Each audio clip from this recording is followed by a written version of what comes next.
요한복음 12장 54절에서 59절의 말씀을 통해 분별할 줄 아는 그리스도인이라는 제목으로 하나님 말씀을 전하겠습니다. 요즘 많이 들리는 얘기도 그렇고 우리가 많이 하는 얘기도 세상에서 그리스도인으로 살아가는 게 너무 어렵다라는 말을 많이 하기도 하고 듣기도 합니다. 우리는 그런 이야기를 들을 때면 무심결에 고개를 끄덕이곤 합니다. 그런데 우리가 생각해 봐야 할 것이 있습니다. 우리가 정말 그리스도인으로 살아가기 어려운 건지 아니면 그리스도인으로서 사는 것과 상관없이 어려운 것인지 우리는 분별해야 합니다. 한번 곰곰이 생각해 보시기 바랍니다. 내가 정말 그리스도인으로 살아가는 것이 어렵습니까? 그렇다면 무엇이 어렵습니까? 막상 생각해 보면 그리스도인으로서 살아서 어려운 점을 찾기 힘듭니다. 왜냐하면 지금 우리 시대에서 그리스도인답게 사는 삶이 무엇인지 정확하게 분별하지 못하고 있기 때문입니다. 대부분 우리가 힘들다고 하는 것들은 주일에 쉬지 못해서 교회 나오는 거, 봉사해야 되는 거, 그리고 교회 나오느라 쉬는 시간이 없다는 거, 이런 것들이 주된 이유입니다. 이것은 그리스도인의 삶이 무엇인지 정확히 알려주지 않은 탓과 그리고 배우지 못한 탓일 것입니다. 이거 외에 다른 이유가 무엇이 있을까요? 우리가 겪고 있는 고난과 고통이 원인입니까? 그것은 사실 그리스도인이 아니라 모든 사람들이 다 겪는 일입니다. 특별히 그리스도인이어서와 상관이 없습니다. 오히려 고난 속에서 우리는 하나님을 알기에, 하나님을 신뢰하기에 훨씬 더 큰 위로와 용기를 얻는다는 사실을 우린 비로소 알게 됩니다. 그러므로 고통과 고난은 오히려 세상 사람보다 우리들이 훨씬 더 잘 견딥니다. 아니면 다른 사람들은 편법과 불법을 쓰는데 우리는 정직하게 일해서 손해보는 것 같아서 어렵습니까? 다른 사람들은 성공을 위해 겉모술수를 다 사용하고 아무렇지 않게 다른 사람들을 무너뜨리는데 우리는 그렇게 하자니 양심에 찔려 성공과 멀어지는 것 같아서 어렵습니까? 그런데 차라리 그 삶이 낫습니다.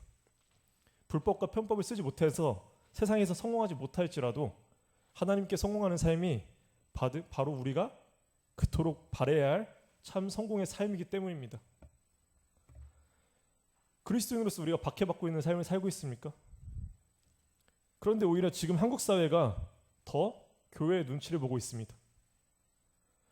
지금 우리가 그리스도인으로 받는 박해가 솔직히 무엇이 있습니까? 세상이 손가락질합니까? 그 원인이 무엇에 있습니까? 다 그리스도인들이 자초한 거 아닌가요?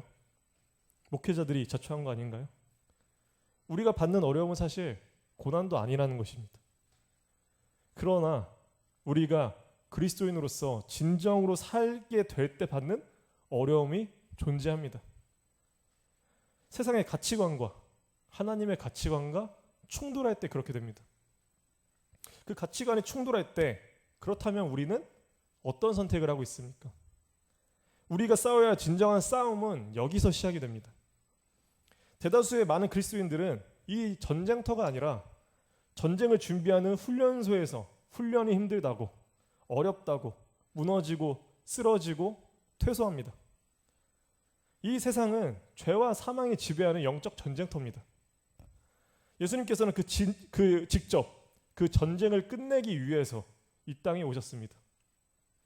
예수님은 직접 성령의 전신갑주를 입으시고 오랜 시간 훈련받으시고 영육의 생명을 건 치열한 전쟁을 준비하셨습니다.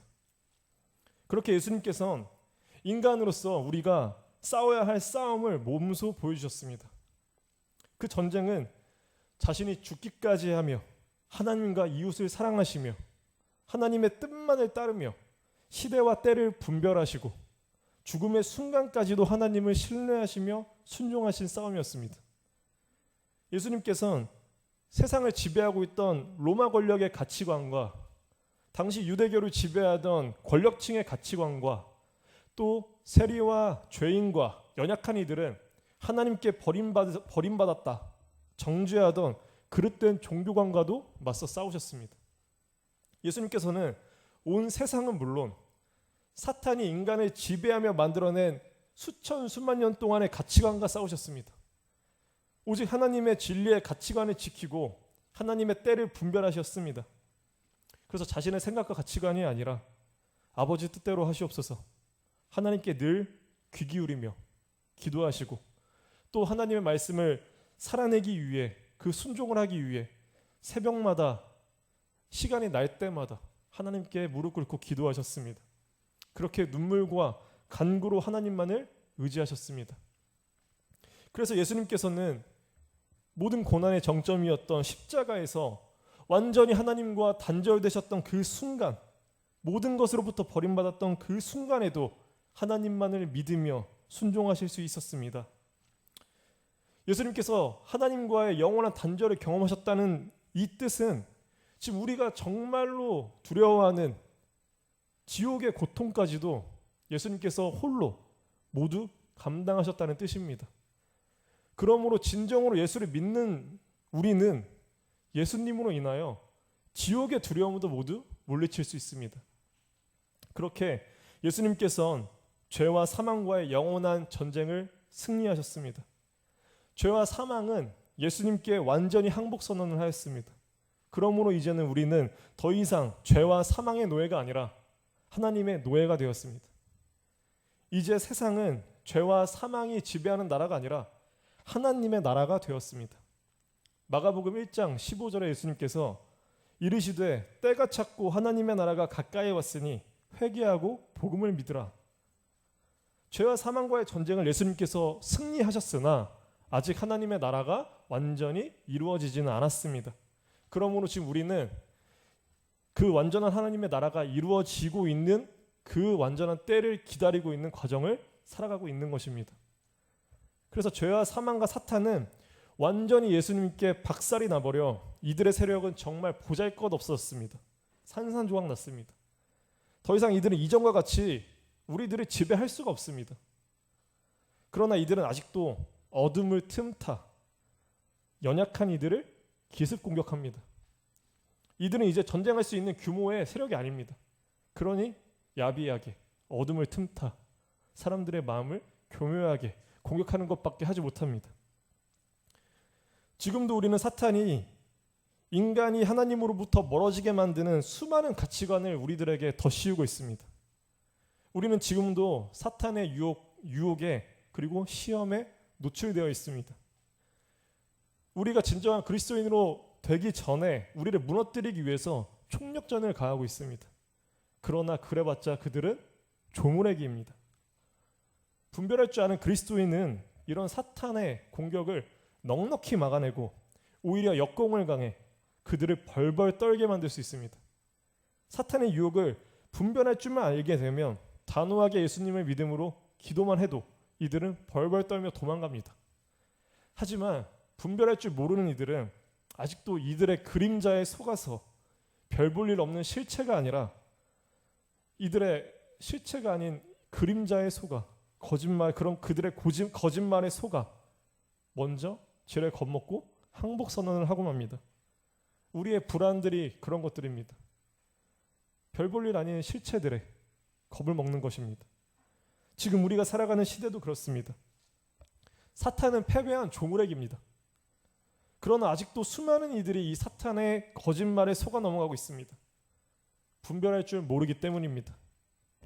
지금 이들이 어디서부터 어디까지 거짓말을 하고 속여왔는지 그것을 분별하기 시작해야 합니다. 그래야 거짓의 아비인 사탄의 거짓말을 우리가 간파하고 성령의 전신갑주를 입어 그들의 게릴라 공격을 완전히 박살낼 수 있습니다. 영화 한산에서 보듯이 우리에겐 압도적인 승리가 필요합니다. 우리는 예수 그리스도로 인해 이미 전쟁을 승리한 사람들입니다. 사탄은 우리를 죄와 사망의 노예로 만들었지만 예수님께서는 우리를 노예가 아니라 자녀라고 불러주셨습니다. 우리는 하나님의 자녀들입니다. 사탄과 이 세상을 두려워할 이유가 하나도 없습니다. 그들은 이미 우리 아버지께 패배했기 때문입니다. 우리는 승리자의 자랑스러운 상속자들입니다. 하나님께서 그렇게 약속하셨습니다. 우리는 그러므로 상속자로서 이 세상을 살아야 합니다. 그런데 아직도 이 사실을 알지 못해, 믿지 못해 두려워서 떨고 무너지고 하나님께 돌아가는 삶이 아닌 세상의 노예로 살아가는 사람들이 너무나 많습니다. 거짓말에 속아 사는 사람들이 너무나 많습니다. 그래서 우리는 성경을 볼 때마다 많은 위로와 용기를 얻습니다. 예수님의 시대도 구약의 시대도 지금과 똑같기 때문입니다. 우리는 성경을 보며 우리의 신앙의 선배들이 그 시기를 어떻게 견뎌냈고 또 어떻게 무너졌고 그 무너진 삶을 하나님께서 어떻게 은혜로 되살려 주셨고 그들은 어떻게 하나님의 뜻을 분별할 수 있었는지를 배우면 지금도 우리는 똑같이 그들과 같이 하나님의 뜻과 때를 분별할 수 있습니다. 성령께서 우리에게 있으시기 때문에 우리는 더 잘할 수도 있습니다.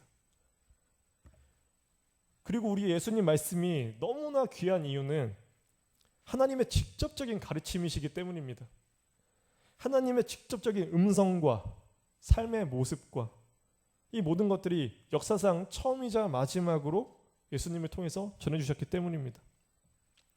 그러므로 진리의 말씀의 이 원리를 우리의 삶 순간순간마다 내가 어떤 선택을 해야 하며 내가 어떻게 적용해야 할지를 우리는 공부하면 공부할수록 말씀을 되뇌이면 되뇌일수록 말씀에 뿌리 내린 믿음으로 살아내고 기도할수록 우리는 조금씩 더 선명하게 하나님의 뜻을 분별할 수 있게 됩니다. 하지만 많은 사람들이 하나님을 통해 이 세상을 분별하지 않습니다. 오늘 본문에서 54절과 57절을 보면 예수님께서 이 사실을 명확하게 고발하고 계십니다. 예수님이 사셨던 이 팔레스타인 지역은 농부들에게는 이 기후 변동이 너무나 중요했습니다. 그래서 그들은 늘 날씨의 징조, 즉 구름의 변화, 그리고 기후 변화에 무척이나 민감했습니다. 기후 변화에 민감해야만 한 해 농사를 잘 지을 수 있었기 때문입니다. 그래서 예수님께서는 많은 무리에게 말씀하셨다고 하는데 이들 중에 있었던 많은 사람들이 아마 농부였을 것입니다. 그래서 그들이 정말로 중요하게 생각하고 늘 민감하게 주의를 집중하고 안테나를 늘 펴고 있는 이 날씨를 비유로 이렇게 말씀하시고 있습니다.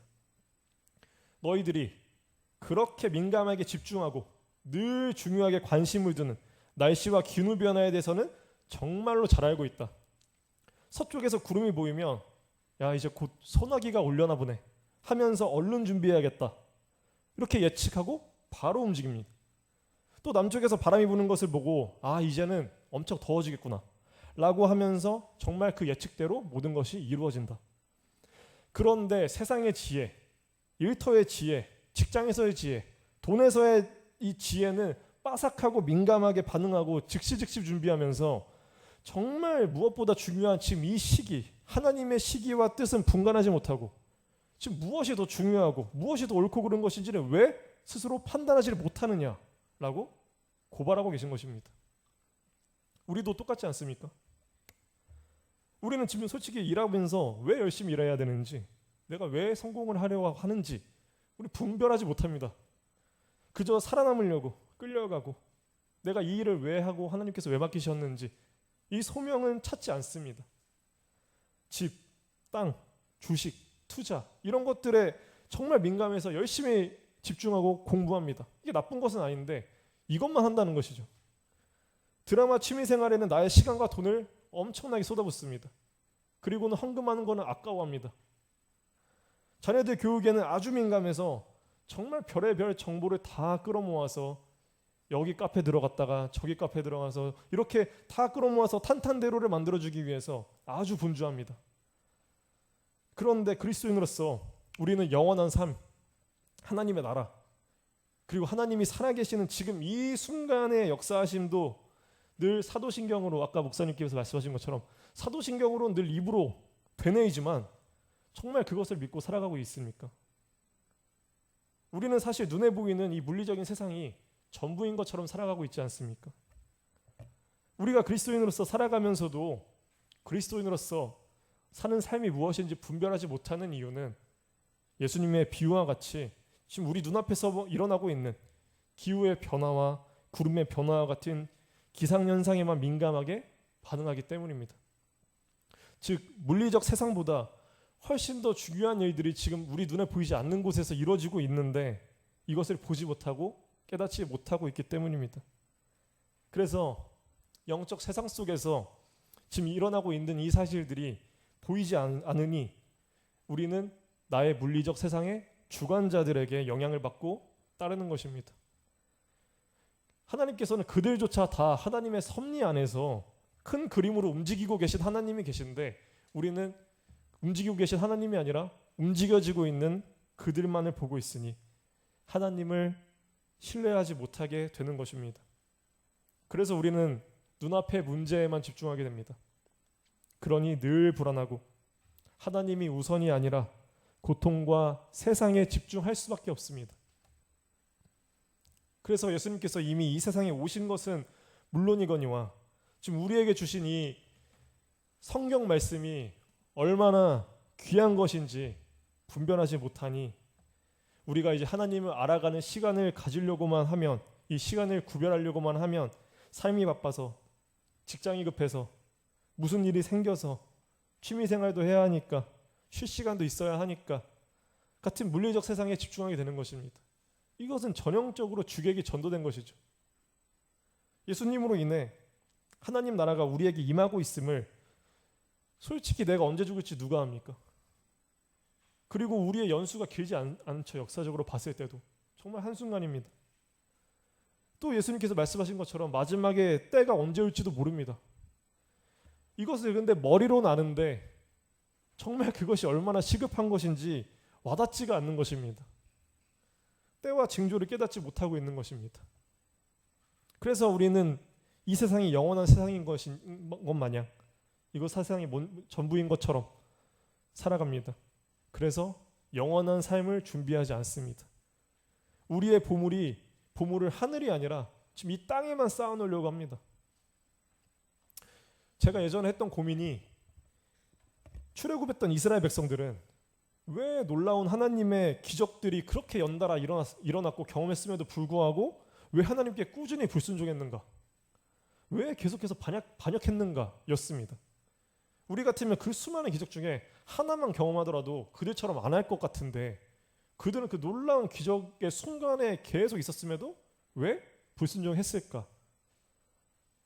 그래서 구약에서 이스라엘 백성들에게 일어났던 기적들을 자세히 살펴보고 또 많은 책들을 찾아보았습니다. 그래서 이들이 왜 그토록 놀라운 하나님의 은혜와 기적 속에서도 불순종하게 되었는지 결론을 나름대로 내릴 수 있게 되었습니다. 그리고 동시에 왜 우리는 하나님의 은혜를 늘 고백하면서 우리는 왜 또 무너질까? 하나님을 더 알아가려 하지 않을까에 대한 의문도 어느 정도 해소가 되었습니다. 모든 것은 분별의 문제였습니다. 출애굽 과정에서 이스라엘 백성들에게 일어났던 하나님의 기적들을 보면 모두가 자연 현상을 통해 일어납니다. 홍해가 갈라질 때도 바람이 불어서 갈라졌고 민수기를 보면 메추라기도 돌풍을 통해서 하나님께서 끌어오셨습니다. 이스라엘 진 근처에 이제 만나도 이슬과 같이 떨어지고 이슬이 마르면 만나가 남아 있었다라고 합니다. 또 출애굽의 10가지 재앙도 이제 트레비 사나투라는 박사님의 책을 보면 이 10가지 재앙이 화산 폭발을 통해 하나님께서 연쇄적으로 일어나게 하신 사건이었다라는 이 논리적인 얘기를 하는데 나중에 뭐 더 깊게 얘기할 때가 있으면 좋겠지만 어쨌건 지금 이 모든 기적들을 살펴봤을 때 이스라엘 백성들이 이 하나님의 기적을 경험하게 된 것들은 모두 정말 영화에서 보듯이 타노스가 손가락을 딱 쳐가지고 무슨 어떤 현상들이 일어나는 것처럼 이렇게 일어난 것이 아니라 자연 현상을 통해서 하나님께서 모든 기적들을 일으키셨다는 것입니다. 그러니까 어떤 인위적인 모습으로 어떤 거대한 형체처럼 하늘에 등장해가지고 그렇게 하신 것이 아니라 그냥 자연 현상을 통해서 이 기적을 일으키셨다는 것이죠. 하나님께서는 정말 우리가 바라는 것처럼 하늘에 어떤 형상처럼 딱 떠 있어가지고 내가 하나님이다, 나를 믿어라 라고 하면은 우리는 너무나 하나님 믿겠습니다라고 하지만 하나님의 더 놀라우신 뜻의 안에는 그렇게 해도 우리가 안 믿고 오히려 거기서 우리는 정말 자유함이 아니라 노예처럼 살아갈 것이고 거기서 또 다른 문제가 생길 것이기 때문에 하나님 이렇게 하셨을 거라는 생각이 듭니다. 그래서 하나님께서는 또 그렇게 나타나지 않으신 이유는 하나님께서 그런 이 자연 현상 안에 어떤 인위적인 모습으로 이렇게 나타나시는 것 자체가 또 우리는 또 다른 우상을 만들게 되는 것이고 하나님은 그 자연 현상까지도 전 우주적인 모든 것들도 주관하시는 하나님인데 그것들을 보여주시기 위해서는 하나님께서는 어떤 형상으로 우리에게 나타나시면 안 되는 것이었겠죠. 청년들에게 했던 말이지만 우리는 하나님의 이름의 뜻도 모릅니다. 하나님의 이름도 사실 모릅니다. 야훼의 뜻을 우리는 모릅니다. 그렇게 우리 하나님이 어떤 분인지 알 수 없는 존재들입니다. 그리고 출애굽기 19장에서도 하나님께서 백성들에게 등장하실 때, 말씀하실 때도 빽빽한 구름 속에서 음성으로만 나타내셨습니다. 그런데 여기서 음성도 원어를 살펴보니까 우리가 하는 이런 말이 아니라 어떤 천둥이라던가 이런 현상이었을 수 있다는 것을 이제 보게 되었습니다. 그러니 모세가 백성들 앞에서 하나님께 어떤 기도를 하면 소리치면 하나님께서 천둥으로 역사하셨다. 이렇게 볼 수 있겠습니다. 그러니 여기서 중요한 점이 있는 것이죠. 하나님을 믿고 신뢰하는 사람은 이런 자연현상이 하나님이 주관하신 거라는 것을 믿는 거고, 하나님을 믿지 않는 사람들은 이것이 우연이라는 거죠. 우연인데 모세가 어떻게 끼워 맞춘 거죠. 그렇게 받아들이게 되는 겁니다. 그러니까 하나님을 신뢰하는 사람들은 이 과정을 밟아나가면서 놀라우신 하나님의 역사하심과 모든 것을 주관하시는 하나님을 고백하는 것이고, 믿지 않는 사람들은 계속 의심하고 계속 이거 우연이다, 이거 어떻게 짜맞춘 거다, 이렇게 하는 것이죠. 예수님께서 비유를 하지 않으셨습니까? 죽은 자가 살아 돌아와도 모세의 이 성경 말씀을 통해 믿지 않는 사람은 죽은 사람이 살아 돌아와도 믿지 않는다. 예수님은 또 정확히 말씀하셨습니다. 그리고 또 모세와 이스라엘 백성들의 차이를 보면, 모세는 모든 자연현상 이전에 하나님과의 깊은 관계를 통해, 하나님과의 기도를 통해서 하나님이 먼저 이런 일들을 보여주겠다라고 모세에게 알려주셨습니다. 그리고 나서 이런 현상들이 일어났던 것이죠. 그러니 모세는 하나님의 뜻을 먼저 분별하였고, 그리고 나서 하나님의 역사하심을 보았기 때문에 모세는 점점 더 하나님을 알아가고 순종할 수 있었던 것입니다. 하지만 그렇게 하면서 모세는 더욱 더 큰 하나님의 뜻을 알게 되고 순종할 수 있게 되었던 것이죠. 32장의 금송아지 사건 때도 모세가 하나님께 기도해서 백성의 전멸을 말리지 않습니까? 그게 사실 하나님의 마음이었다는 거죠. 나머지 이스라엘 백성들은 전혀 분별할 수가 없었습니다. 그들은 그냥 따라다닐 뿐이었습니다. 그저 하나님의 일하심 이후에서야 모세를 통해 깨달았던 것이죠. 그러나 그 과정에서 하나님의 일하심을 아까 말한 것처럼 정말 이게 하나님 역사하심이구나라는 걸 믿는 사람들은 점점점 깨달아가는 반면에, 하나님을 믿지 못하고 우연으로 치부하고 계속 이집트로 돌아갈래, 이집트의 신들이 더 위대한 신이야, 왜 우리는 지금 광야에서 돌고 있잖아, 저 이집트는 그렇게 강대국인데 이집트 신이 더 강한 거 아니야? 이렇게 받아들이는 사람들은 계속해서 하나님이 아니라 내가 만들어놓은, 내 가치관이 만들어놓은, 사탄이 만들어놓은 가치관으로 만들어놓은 그 신을 섬기는 것이며, 또 나의 욕망을 채워줄 우상들을 그대로 섬기는 것입니다.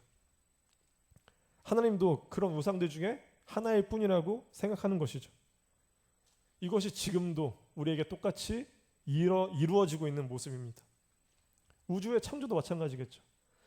어떤 이들은 빅뱅으로 시작되었다는 우주를 본다고 하면 하나님이 빅뱅을 통해 우주를 만드셨다라고 믿는 사람도 있는 반면, 어떤 사람들은 아니다, 우연이다, 뭐 다중우주다, 이런 식으로 받아들이는 사람도 있고, 또 칼 세이건은 코스모스라는 또 그 단어를 가지고 와서 또 어떤 우주 안에 정신이 있다, 뭐 이런 식으로 얘기하는 건데, 제가 느낄 때는 그냥 신을 인정하기 싫어서 정신을 갖고 온 거고, 왜냐하면 그리스 때도 똑같았기 때문입니다. 로고스라는 단어 우리가 잘 알고 있지 않습니까? 지금 우리는 로고스가 하나님의 말씀으로 받아들이지만 사실은 그리스 철학자들이 먼저 만들어낸 개념입니다. 로고스라는 이것은 어떤 이 로고스라는 원인을 통해서 세상이 창조되었다라고 생각을 했습니다. 그래서 이 로고스, 처음에 이 원인이 모든 세상을 창조했는데, 이들의 개념에서 로고스는 전혀 인격적인 신도 아닐 뿐더러 신 자체도 아니고 그냥 원인일 뿐입니다. 그 원인은 비인격적이고 우리와 소통할 수도 없고 그냥 우리를 내버려 두는, 칼 세건이 말한 뭐 코스모스 정신, 그런 것과 마찬가지겠죠. 그런데 사도 요한이 그 개념을 가지고 온 것입니다. 너희들이 말하는 그 로고스 있지, 그 원인이란 개념 있지, 그게 바로 하나님의 말씀이라는 거야. 오래전 이미 지금 우리에게 주어진 이 창세기에 하나님께서 말씀으로 세상을 창조하셨다고 이미 오래전에 써 있었어. 나와 있었어. 지금 너희들이 그걸 모르니까 이 로고스라는 개념으로 세상이 생겼다고 하는데, 지금 너희들이 말하는 로고스가 하나님 말씀이야 라고 사도 요한이 쓴 겁니다. 그 당시 사람들한테. 그러므로 하나님께서 너희들이 말하는 로고스는 인격적인 것도 아니고 무슨 그냥 원인이라며. 그런데 하나님은 우리를 인격적으로 찾아와 주시고 우리를 정말 선한 목적으로 창조하셨고 우리를 하나님의 사랑 가운데 완전한 하나님의 나라로 이끄실 그런 하나님이셔. 이렇게 사도 요한이 설명해주고 있는 것입니다. 그 말씀이 육신이 되어서 오신 분이 예수님이시다라고 시작하는 게 우리 헬라 그리스 시대를 살아가는 사도 요한의 요한복음인 것이죠. 이와 같이 하나님을 진정으로 믿는 사람들은 지금 우리가 살아가는 이 세상의 섭리가 하나님의 선하심으로 이루어지고 있음을 순종과 믿음을 통해서 하나님의 깨달음을 통해서 분별할 수 있습니다. 그러므로 우리는 모든 상황 가운데 하나님을 순종할 때 하나님의 뜻을 분별할 수 있게 되는 것입니다. 그리고 또 우리는 분별해야만 합니다. 58절에 보면 예수님께서 내가 너를 고발할 자와 함께 법관에 갈 때 길에서 화해하기를 힘쓰라라고 하십니다. 여기서 고발할 자가 누구일까요? 우리는 이것도 우리의 물리적인 세상에 빗대어서 그리스도인들끼리는 서로 고소하지 마라 이렇게 적용하긴 하는데, 그런데 전혀 다릅니다. 여기서 고발자는 예수님 자신입니다. 예수님께서 우리를 고발하겠다는 겁니다. 이 세상의 진리와 비진리를 구별하시고 죄와 영생을 명확하게 나누시고 우리의 죄 하나하나를 낱낱이 하나님께 고발하겠다고 세상에 불을 던지기 위해 오신 예수님께서 이 비유를 통해 말씀하고 계신 것입니다. 여기서 예수님께서 고발할 자와 함께 법관을 갈 때에서 그럼 법관이 누구겠습니까? 하나님이시죠. 종말의 때 우리를 심판하실 하나님을 의미하고 있는 것입니다. 즉 우리가 모두 하나님께 심판받을 때가 온다는 것입니다. 그때 예수님께서 우리의 모든 죄를 낱낱이 하나님께 고발하겠다고 하는 것입니다. 그 심판은 바로 예수님께서 가르쳐 주신 이 진리대로 살았는가 살지 않았는가일 것입니다. 그걸 예수님께서 하나님께 고발하시겠다 말씀하시는 것입니다. 그래서 죄를 가진 모든 사람은 하나님과 영원한 단절의 심판을 받게 됩니다. 여기까지만 알면 얼마나 무섭습니까? 여기서 더 중요한 말씀을 예수님께서 해주십니다. 바로 법관에게 가기 전에 길에서 화해하기를 힘쓰라 라고 말씀하십니다. 여기서 화해하기를의 원어를 살펴보면 속박으로부터 완전한 해방의 뜻이 있습니다. 즉 하나님의 심판에서 죄와 사망의 멸망에서 완전한 자유를 말하고 있는 것입니다. 즉 우리는 하나님의 심판을 당하기 전에 그 가는 길에 예수님과 화해해야 한다라고 예수님께서 말씀하고 계십니다. 즉 회개하라는 예수님의 당부입니다. 하나님과 우리는 화해할 수가 없습니다. 죄로 인해 우리는 하나님과 완전히 단절되었고 하나님과 우리는 화해할 방법도 없습니다. 그래서 그 화해를 예수님께서 대신 감당해 주신 것입니다. 예수님께서 십자가에서 흘리신 보혈로 우리는 하나님과 영원한 화해를 은혜로 얻었습니다. 그래서 우리가 지금 이 생명을 갖고 살아가는 동안 우리한테 지금 회개할 기회가 남아있는 동안 우리는 예수님과 화해함으로써 구원을 받아야 한다라고 예수님께서 강조하고 계신 것입니다. 그리고 59절을 보면 한 푼이라도 남김이 없이 갚지 아니하고서는 결국 거기서 나오지 못하리라 말씀하십니다. 하나님께서 우리에게 주신 지금 이 삶 속에서 우리에게 맡기신 하나님의 사명들이 다 있다는 것입니다. 우리는 예수님께 빚진 자고 그 빚을 갚아야 합니다. 그 빚을 어떻게 갚아야 되는가? 예수님께서 성경에서 다 말씀해 주셨습니다. 우리는 그렇게 예수님 그리스도를 통해서 하나님과 화해하고 그리스도인으로서 살아갈 때, 그렇게 살아가기 시작할 때 크든 작든 그저 우리에게 주어진 하나님의 사명들, 맡기신 사명들을 깨닫게 됩니다. 그것을 무조건 행해야 된다라고 예수님께서 말씀하고 계십니다. 믿음은 행위로 증명하게 되는 것입니다. 예수님의 달란트 비유가 이와 같은 비유입니다. 우리 모두에게 하나님께서 맡기신 달란트가 있습니다. 우리 한 명 한 명은 하나님께서 정말 귀하게 빚으신 걸작품이라고 성경에서 말씀하고 있습니다. 우리는 못 깨달을지언정 하나님께서는 우리한테 주신 이 놀라운 달란트들이 있는데, 어떤 사람들은 이 달란트를 활용해서 많은 결실을 맺어서 하나님께서 잘하였다, 착하고 충성된 종아, 네가 작은 일에도 충성하였음에 내가 많은 것을 너에게 맡기겠다, 내 주인의 즐거움에 함께 참여할지어다 라고 칭찬을 받습니다. 그러나 어떤 사람은 하나님께서 주신 이 귀한 달란트를 땅속에 숨겨두고 아무것도 하지 않습니다. 그래서 하나님께서는 그 사람에게 악하고 게으른 종아, 이 무익한 종을 바깥 어두운 데로 내쫓으라, 거기서 슬피 울며 이를 갈리라 하셨습니다. 그러므로 지금 우리에게 주어진 이 삶의 정말 인생의 시간들은 우리가 하나님께 돌아가 회개하고 구원받고 회복받기 위해 주어진 시간들입니다. 그러니까 우리 인생의 가장 큰 중점을 둬야 될 것은 하나님을 알고 예수님을 통하여서 하나님께 돌아가는 그 회개를 통해 하나님께서 나에게 주신 이 인생의 시간을 하나님의 뜻에 맞게 살아내는 것, 하나님의 뜻을 분별하는 것이 우리의 인생의 목적입니다. 그러나 하나님과 세상의 차이를 분별하지 못하는 사람은 우리 인생이 중요한 이 가장 중요한 시간에 하나님께로 가는 것이 아니라 세상에 유리하는 방황하는 나그네와 같이 살아가다가 죽어가는 것입니다. 결코 안전함과 진정한 안식을 누리지 못하고 내 삶의 소망과 소명을 알지도 못하고 죽어가는 삶입니다. 오늘 설교를 마치려고 합니다. 우리는 그리스도인으로서 예수님께서 가르쳐 주신 대로 이 시대와 나의 삶을 분별할 줄 알아야만 합니다. 그래서 내가 살아가는 목적이 무엇이고 하나님께서 나에게 맡기신 달란트가 무엇이고 내가 하나님께 갚아야 할 것이 무엇인지를 깨달아야 합니다. 그것이 세상을 살아가는 사람과 그리스도인들의 가장 큰 차이입니다. 그 삶을 살아갈 때 우리는 시시한 이유로 그리스도인으로 살아가는 삶이 어렵다고 느낄 수가 없습니다. 우리는 진정한 이유로 세상과 하나님의 뜻 차이에서 벌어지는 어려움을 마주하게 됩니다. 우리는 훈련소를 견뎌내 이제 진정한 전투를 하게 됩니다. 그러나 진정한 그리스도인은 그 싸움을 무조건 이기게 되어 있습니다. 우리가 상처 입고 무너질 수는 있습니다. 예수님께서도 모진 고난을 당하시고 죽음을 경험하셨습니다. 그러나 그럼에도 불구하고 예수님께서는 끝까지 하나님을 신뢰하고 순종하심으로 영원한 승리를 이루셨습니다. 그러므로 우리도 예수님을 따라 그 싸움을 이겨낼 수가 있는 것입니다. 우리 신도림중앙교회 모든 성도 여러분들, 각자에게 맡겨진 하나님의 때와 시기를 분별하고 계십니까?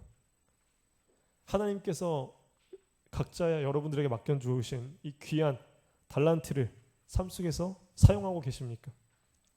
하나님의 말씀을 순종하며 하나님의 뜻을 이뤄가고 계십니까? 우리에게 주어진 우리의 삶의 시간은 하나님을 만나기에도 부족한 시간입니다. 우리 모두가 함께 하나님의 때와 시기를 분별하며 하나님의 살아계심을 볼 수 있는 성령의 사람, 성령의 전이 되어가는 교회가 되기를 위해서 주님의 이름으로 소망합니다.